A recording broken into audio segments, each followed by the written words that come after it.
You you can't feel have a bad time with Paul Rudd as your leader. Have you met him before? I did, yeah. I met him at the Oscars. Melissa McCarthy told me he was a big fan of mine, and I didn't really believe her. And he came past me as I was sitting in the third row, and he knelt in front of me, and he said, "I can't look you in the eye because you are a god." And I said, "Arise, Sir Paul."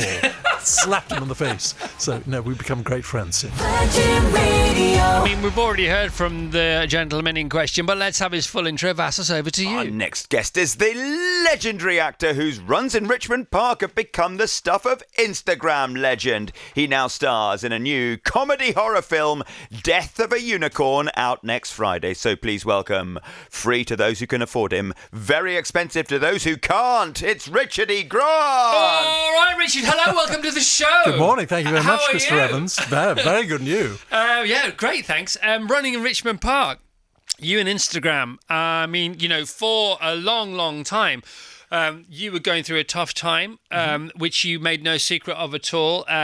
People didn't think they could be more in love with you, like you even more. They were empathetic and sympathetic to your travails. Then you found running. All the love is still there for you. Tell us about the Instagram journey, if you don't mind. It really started when, during the Oscar run for Can You Ever Forgive Me 6 years ago, 6 years ago, my daughter said, you know, do Instagram posts on a daily basis because people are following your journey. And so that's how it came about. I'd never done it before. And the joy and the love, and is it like a duck to water now for you? I don't know, but there's a brilliant guy called Luke Millington Drake who sent me up and did copycat Instagram of what I do, and then I followed him back and I said, "You do me better than I do." Wow! And he said, "Well, can we do a sketch together?" And we did. And he came to Richmond Park and ran alongside with me and put on a top hat and stuff, and the thing went viral. So. Just all the fun. Yeah, and exactly. And you take things seriously, but never yourself. Is that? Well, you can't. Yeah, because you can, and people do. Thank you. But it's not really the way to go about life, is it? I think you have to. Yeah, the stuff that you do take seriously, you try to. I don't know. What do you do? Yeah, well, I'm trying to do more of the same. You know, so take things seriously, but never yourself. Yeah, exactly. Care for things, be kind, be grateful, all the usual stuff. Be kind. Wake up and be kind. Be kind as much as you can. Yeah. Old-fashioned. And I look up more. And that's not just about architecture. It's every time, this is a new thing, every time I find myself engaging with things that are too human, if you like, too human-made. I just look up to the sky, almost rolling my eyes, and just re-engage with the bigger picture. Yeah, I find that quite useful. Yeah, no, it's really useful. And my wife said to me just before she died 5 years ago, try and find a pocketful of happiness in each day. And I found that has really, I never sort of really thought about that before. And just thinking, well, you don't have to win the lottery or the Oscar or be on Chris Evans' show every day of your life. Try and just take joy out of simple stuff around you. And was that a revelation from the sort of end of life care with your wife? Yeah, so absolutely was. But you've always been quite a cool, chilled individual, haven't you? I mean, you've had your anxiety because that's part of being a human being. Yeah. But you were half baked. Kind anyway, weren't you? Although she wouldn't have loved you so much. Yeah, glass 3/4 full. Yeah, that's how I've always looked upon my life. Good for you. Yeah. Good for you. Would you now classify Instagram, your presence on Instagram, as one of the tent poles or the circus tent poles of your life and career? I have never thought about it that way, and I shall now think about it that way because you told me that it is. Well, let's go back. So I would say, because I was thinking about you and I thinking about your various ups and downs and the roller coaster that is being a professional actor. Yeah. And the experience that comes with that, and the humility that comes with that, and now the wisdom that comes with that, and the gentleness and the softness and the kindness that comes with that, and the gifts you have to impart. Knowledge and instruction to the rest of us, which is so useful. I know you don't realise all this, but it's true, isn't it, Vas? This is it or not? I mean, I don't want to put words into your mouth. Yeah, 100%. And I was thinking, I wanted to ask you a question. I thought, well, what would I say to that? So my tent poles of my career would be Piccadilly Radio Manchester, and then they would be probably GLR, Greater London Radio, and then it'd be The Big Breakfast, it'd be Don't Forget Your Toothbrush, it'd be TFI Friday / Radio 1, and then it'd be Radio 2, and then it would be Top Gear, and then it would be here. They would be mine. What would be yours? Oh, goodness me. The first film that I was ever in, Withnail and I, 1986, changed my life completely because Daniel Day-Lewis, thank goodness, turned it down. And then... First film being?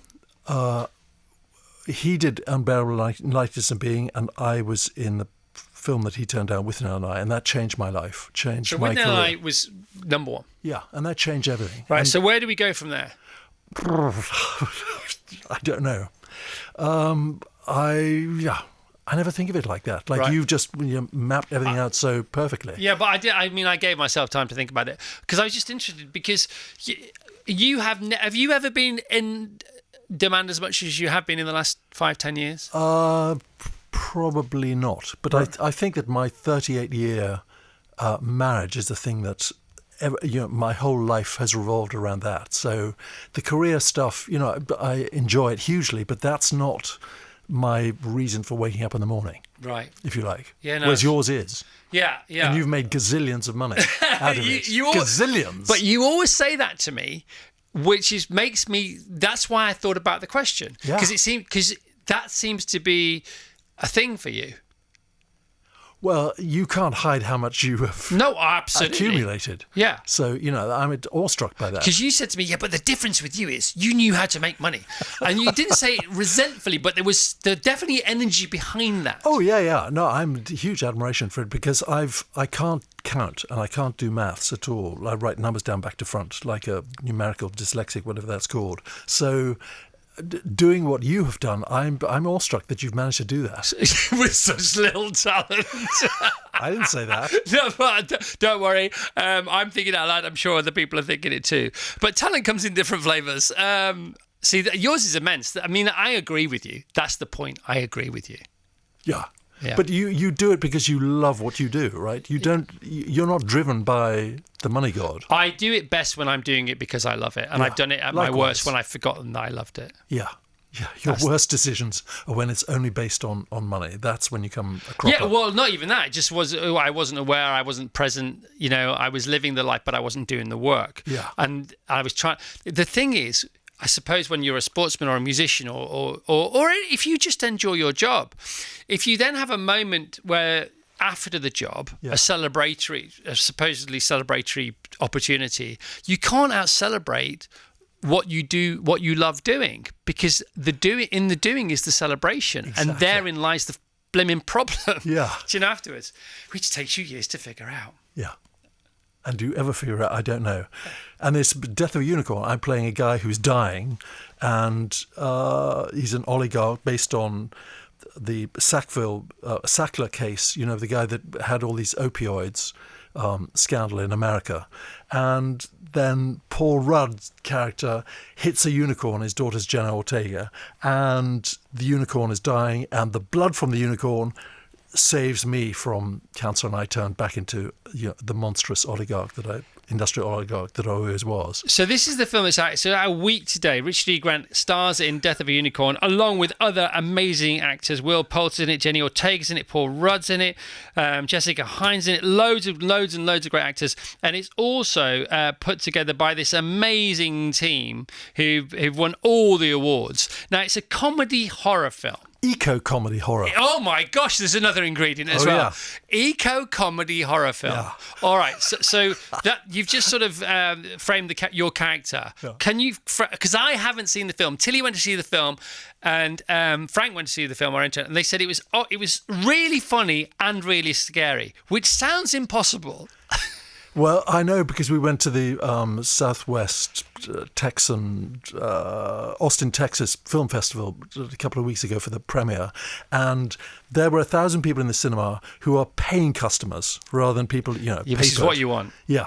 And it literally was like a roller coaster because they laughed and they shouted, and when my character gets garroted or horned 3/4 of the way through, they cheered and shouted. It's like being Circus Maximus. I've never had that experience in a movie before. And because the kids on the team speak horror films, they said, the jump scenes are amazing. And that's what they're referred to, aren't they? Jump scenes. Oh, yeah. Jump out of your seat scenes. The jump scenes. Exactly. Wow. So a father, Paul Rudd, is the dad, and daughter is Jenny Ortega, accidentally hit and kill a unicorn. Yeah. Right, so where does the unicorn come from, first of all? The imagination of Schaffman, the writer-director. All right, so while en route to a weekend retreat, Yeah. so that's quite horror, isn't it? Because you always go somewhere, you're away from home, there's a weekend retreat, that would work, where his billionaire boss, Richard E. Grant, seeks to exploit the creature's miraculous curated properties. Now, I didn't know there was this sort of mirroring of the nefarious drug create. That's a real family, isn't it? Yeah, Sacklers. Yeah, and there's been documentaries about these people, and they're still around. Yeah, they're still around. Some of them are still alive. And do they go by that? Does your character go by that name in the film? No, they're called the Leopolds in the film, but it's absolutely clearly based on the Sacklers. All right, and so filmed in Texas. Filmed in Budapest. Yes, Budapest. How many films have you made in Budapest? 75. Yeah, Budapest, renowned for just films in general, or lots of horror films. Horror films in general, because the other one that I did there last year is not a horror film. Right. Okay. So I went to see some filming of a horror film in Budapest a few years ago. Wow. Right, billionaire research. How do you research the role of a billionaire? You watch a brilliant documentary series in which my son in the story, Will Poulter, plays a real character opposite Michael Keaton in Dopesick, which is all about the Sackler family. Yeah, and of course the it scandal of the opioids. Yeah. And the unicorn action. Unicorn action. Tell us. Animatronics, puppets, people in masks, all sorts. They're absolutely brilliant what these team of people did. How big are the unicorns? They are full horse-sized unicorns. Right, so unicorns aren't bigger than horses, smaller than horses? No, they're like big dray horses. All right. Yeah. And Paul Rudd and... Leo George. Paul Rudd and Jenny Ortega, their father and daughter. Where's the weekend retreat? What should they be doing on the weekend retreat that they don't end up... I'm presuming they don't get to do. Yeah, they're supposed to come to visit me because I'm dying, to sort out my will and everything, and they hit and kill a unicorn en route to my house. Okay.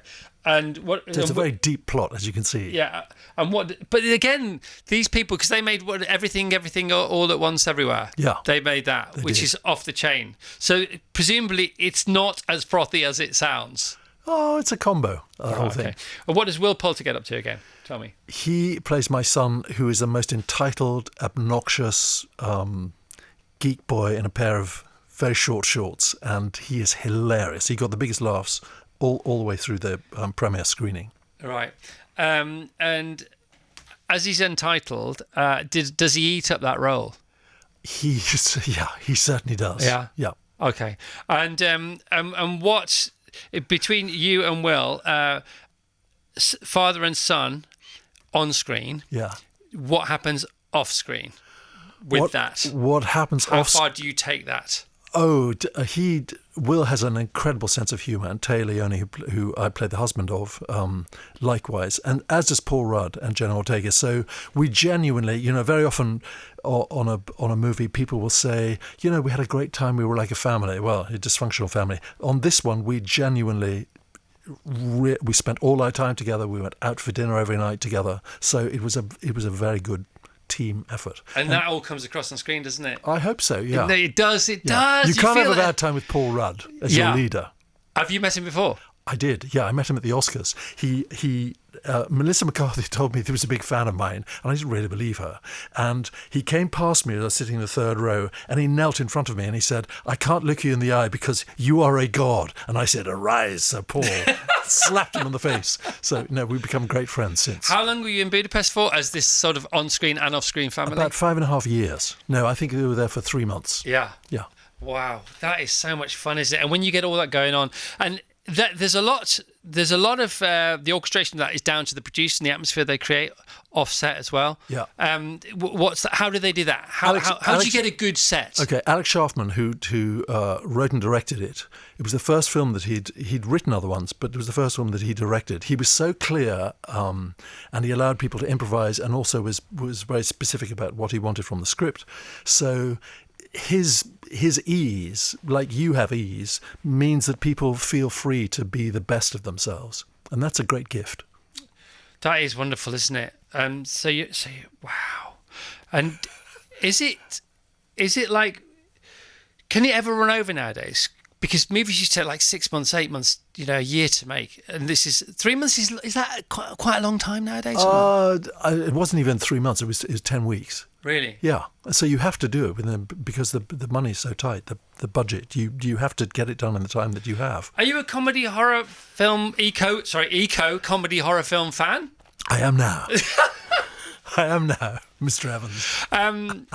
Do you think in this crazy world now, crazily brilliant world of big telly? Yeah. Telly's never been. We're going home tonight. It's Friday night. What do you want to watch? What's on telly? Everything. You remember you used to go home, you used to go, what's on telly tonight? Yeah. Well, the answer now is everything. Everything. You can watch movies on YouTube, and you can watch YouTube on your telly, and it's all wonderful. And you get people like Guy Ritchie and you lot now, in super telly shows. It's flipping brilliant. And then you get Oscar-nominated movies that have only ever been shown on streaming platforms that never even made it to the poor old cinema. Yeah. And they're as good, if not better, than lots of things that go on in cinema. Is this not crying out for a Withnail and I show? Super show? I don't know. I don't even know what you mean by that. Well, because it's genre, isn't it? So Withnail and I could easily come back as a six-parter or 6 1 hours. Don't you think? Yes. Whichever young actor gets a chance to do that will change his life. Has that never been talked about? No, never. To me, that's a no-brainer. Well, there's no plot. So how do you know? Telly is plot-driven. Yeah. So, and Withnail has no plot. But it's a great brand, though. I think that you get, it's like Star Wars. You just get somebody to write some more, don't you? Okay. So who could I come back as? Uncle Monty's great uncle. Something like that. Okay. Yeah. I can't believe in this world of what's worth anything, that's worth that, this is worth that, let's remake that. Nobody's thought of, Paramount Plus, Withnail and I, let's go, boom. Well, I think the 5.5 people that have seen that would agree with you, but I think for the majority of people, they've never even heard of it. Really? Yeah. Do you know? I mean, I thought this sort of tale of Withnail and I will just go for it. Who's seen Withnail? Jane, you've seen Withnail and I. Tilly, have you seen it? Oh my gosh! Of course not. They haven't, because they were all born. Okay, all in 1997. Frank, have you heard of Withnail and I? No. Iceman, He's never have, you see. There, I rest my case. Oh no, then you're right. This is why you do what you do, and I'm a disc jockey, for heaven's sake. Oh my god. Right, so it's out a week today. What's the buzz like? Because you do get an idea of these things, don't you?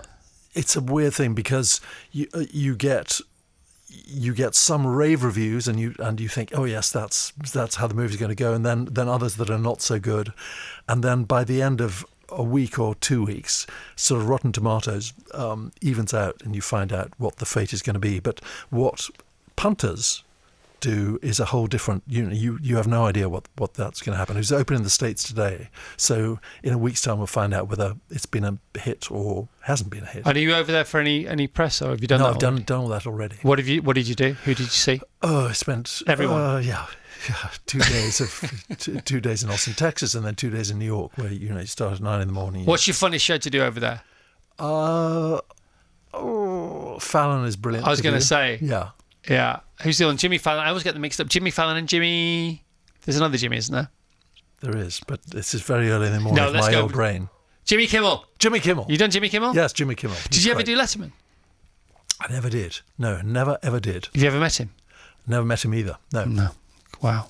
Not famous enough. Oh, well, I'm not sure about that. Apparently his favourite comedian in the world is Richard Iodi. Iodi, yeah. That's true. Yeah, well, somebody's coming in with notes. Who's next? Yeah, no, nobody's next. You're it. Here's Richie Grant's youngest fan, my 18-month-old grandson, Joseph, reading his book. There you go. That's nice, isn't it? And I just tell you, you've got to leave at 9:25. Where are you going? I am going to record the audiobook of Keith McNally, the restaurateur who founded Balthazar, Odeon, all those New York restaurants. Right. And good so for that's you. what I'm about to do. And what can't you tell us about? What can't I tell you about? Yes. I cannot tell you anything. How many things are you going to be in that you can't tell us about in the near future? There are 4 coming out later this year. Come on! So I'll be back. Movies, TV shows, what? Movies. Movies? Yeah. What genres? Surely you can tell us about one of them? 4? You can't tell us about any of them? No, because they may never come out. Of course they'll come out. You never know. People don't make movies that don't come out. You never know. No, they pitch movies that don't come out. They budget me, but no, if they make them, they come out. I first met you when you had red hair, and now you are distinguished and extinguished white hair. Yes, amazing. Thank you very much for having me on your show. You're very welcome. I know you got to go. Right, so Death of a Unicorn. You're happy with it? You good? You feel you good vibe? Yeah. Out of 10. Your vibe. It's a 10 out of 10 just for if you just go with it and you'd leave your sort of critical faculties behind and just go for the sheer enjoyment of it. All right. You're 33 seconds over time, Richard E. Grant. Richard E. Grant, Death of a Unicorn. Great cast. Out a week today, next Friday, 4th of April. Out in the States this weekend. Today it opens in the States. Awesome. The team love it. We love Richard E. Grant. He's always welcome. He won't tell us about any of the 4 things that he's in, but I'll find out before he leaves and I'll tell you when he's gone. Can we hear it for Richard E. Grant, please, if you don't mind? Thank you very much indeed. And have you bought a lottery ticket for tonight? No. £202 million. Okay.